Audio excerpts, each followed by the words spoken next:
E-bike lang to? Naka-all-ins? Uy, ang gaan. Putik. 199. Look. Uy. Wala. Ano yan? Ito ang tinatawag na Super E-bike. Hindi, e-bike siya, e-bike. Uy, e-bike lang to? E-bike lang. Naka-all-ins? All-ins. Ah, kabila ba yung all-ins mo? Dual siya, Dual shock? Paagad naman ang swing arm mo. Aluminum swing arm na siya.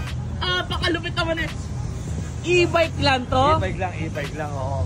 Nauuso, tapos isip ko rin, pagdating sa future, tingin ko lahat electricity. Oo nga no. Digital na rin siya.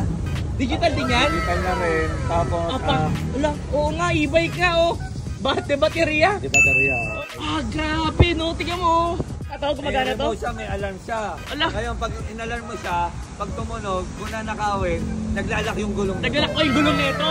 Napakaganda naman ito. K350X. Ito yung brand na. Si Keso. Keso, kay JR Cambaog. Doon bumibili ng ganyan. Tapos kita mo naman parang naka-Brembo na. Stock lang to. Pinalitan ko pa lang dito sa e-bike ko. Disc brake ko. Ito, shock. Oh, ito, stock to. Stock lang lahat to. Stock. Naka-gold balls na agad eh. Ay, hindi, ito, pinalitan ko. Pinalitan mo na? Tapos itong manibela, pinalitan ko na. Ito. Parang pang NMAX to. Itim lang. Ito yung pinakamakina. Ito yung makina? Di ba yung makina natin, kung sa motor, may sariling makina. Ito ang makina nito, nasa max na. Ito ba yung nagta-top speed ng mga 140 nakikita ko sa 140 ito yung ginawa ko kay Boss JR, kaya nga lang kaya pa, hindi kaya ng dibdib ko, nakakalula. 140 gantong e-bike? Pakalupit naman nito. Boss, okay lang masakyan ko? Tignan mo lang ha. Sige lang. Uy, ang gaan. Testing natin. Sige, paano ba bali buksan ngayon, naka-start na siya. Naka-start na. Ngayon, naka-safety siya, naka-park. Push button siya para mag-ready na. Okay. Tapos ito yung switch na speed kung gusto mong lakas ng makina. Ito, mabagal, mabilis na mabagal, pwede na, sobrang tulid. Parang gano'n. Number 1 muna tayo. Pag Masato Fernando yan, ang na yan. Number 1. E-bike na yan, number 1, sige. Naka-park. Number 1. Ilang, ayan, ilang maximum? 87. 89. Number 2. Number 2. Shift tayo, number 2. Pak. Uy, grabe. 140, 149, 150. Number 3 naman, ito na. Oh, 199 ang top speed.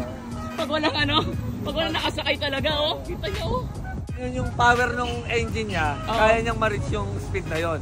Kaya nga lang, may mga papalitan tayo katulad ng controller. Parang sa motor yung ECU.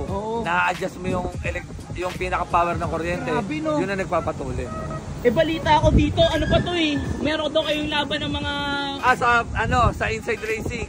Sa February 12, sa May Kawayan, commercial. Lalaban yung anak ko. E-bike. Yung e-bike na kala mo parang motor na mas matulin pa. Pero ikaw, eto, top speed mo, ilan yung top speed mo dito? Ang kaya ko dito sa highway lang namin, 120. Parang malakas pa to sa mga scooter ko na 125 Grabe ang pogi pa. Magkano yung ganyan? Magkano naman yung ganyan? Ang presyo na tong K350X, 65,000. 65,000? 65,000, kumbaga may pinalitan ako, pero halos kulay lang. Ganito rin ang itsura. Ito rin, same lang. Napakatipid niyan. Wala nang gasolina yan. Wala nang gasolina. Wala nang maintenance. Ilang oras tinatagal yan? Ang charging nito, galing sa lobat, 6 to 8 hours. 6 to 8 hours? 6 to 8 hours. Ngayon, yung charger niya, okay lang sumobra sa oras. Kasi nag-automatic yung charger niya. Kumbaga parang nagsha-shutdown na full charge na. Stop na yung charging. Grabe. Ito yung e-bike na parang motor Ayan, stock yan. Pag bumili ka, ito na yung stock din Lagyan nga ito, Brembo na susunod nito. Brembo na. Caliper niya, ito yung caliper niya. Pero yung mga accessories nito, in-order ko na. In-order mo na? Para kaya magagaling pa na ibang bansa. Grabe Pero puro bolt-on na lang.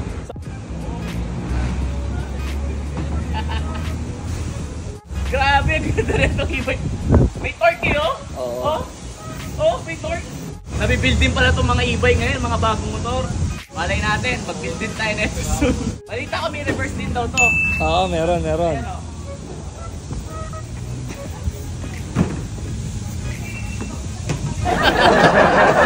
Ayan, galing na yung e-bike ano.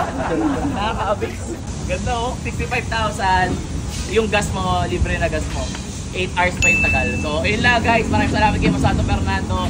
Thank you so much pagka-feature ng bike niya. From Joe Motovlog. Thank you. Angel on the track.